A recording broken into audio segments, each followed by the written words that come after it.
Okay. Let's go with, we'll go with this. Knight c3, okay, no. I was hoping for something interesting. But we're getting this. Uh-huh. And then it's here. And then here. So we got a line that I was aware of by transposition.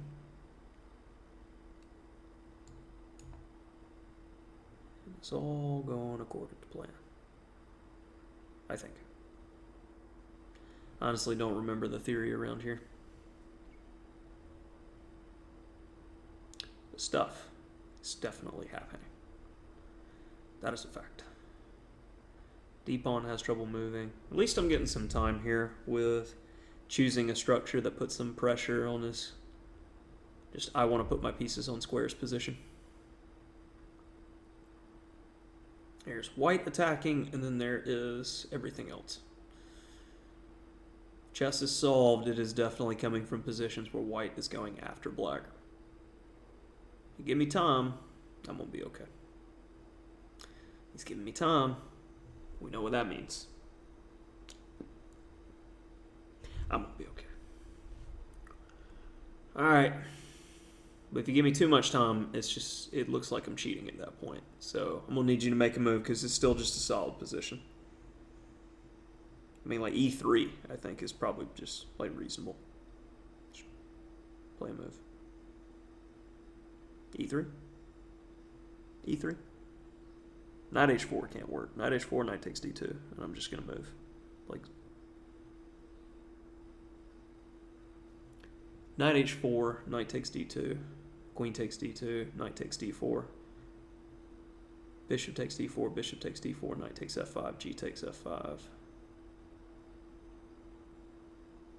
Yeah. Or should I even go bishop takes a1 there? He has knight h6, but I guess my opponent has decided to resign by taking a lot of time in this position. Because this is essentially a resignation at this point. I can just play solid, simple moves. Nothing. Nothing. Okay, so let's go over some more thoughts then. If e3, which is just like a logical, straightforward, simple move, I'm not like winning on the spot here. If like just knight takes d2, queen takes d2, he's connected the rooks. I mean, come on, like, yeah, why did that take 2.5 minutes to find? And you know what? I'm just going to in turn play a solid simple move. Add some pressure.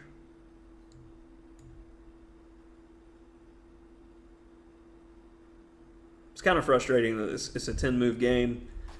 It's a 2200 rated player, and they're not making it out of the opening due to lack of time management. We get a resignation, and I guess we do it pretty clean, getting straight to 2200 from, what was it, 1200, 1300, where we started, something like that. All right, so let's analyze this opening. So I found out when analyzing the games of Georg Meyer, he likes these early fianchetto systems, that c5 is the way to go to put pressure along the long diagonal. Because if they do a take here, this is going to be completely fine getting the queen out here. And like I wanted to play knight e4, you can probably see in the video, but then just like knight bd2, and then I just helped him develop, and I moved the knight a whole bunch to do it.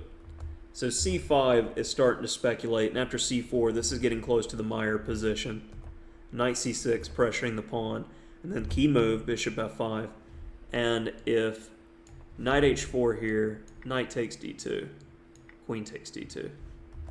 Because if knight takes f5, knight takes f1 is good.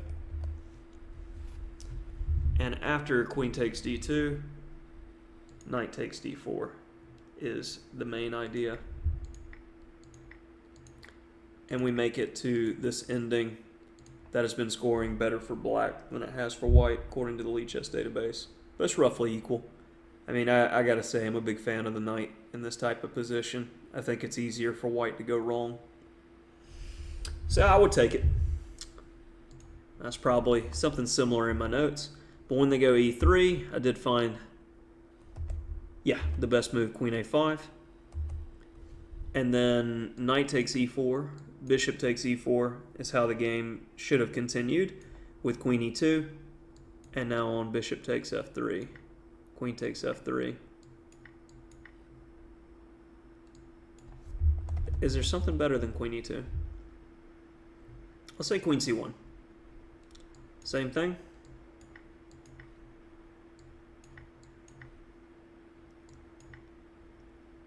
And yeah.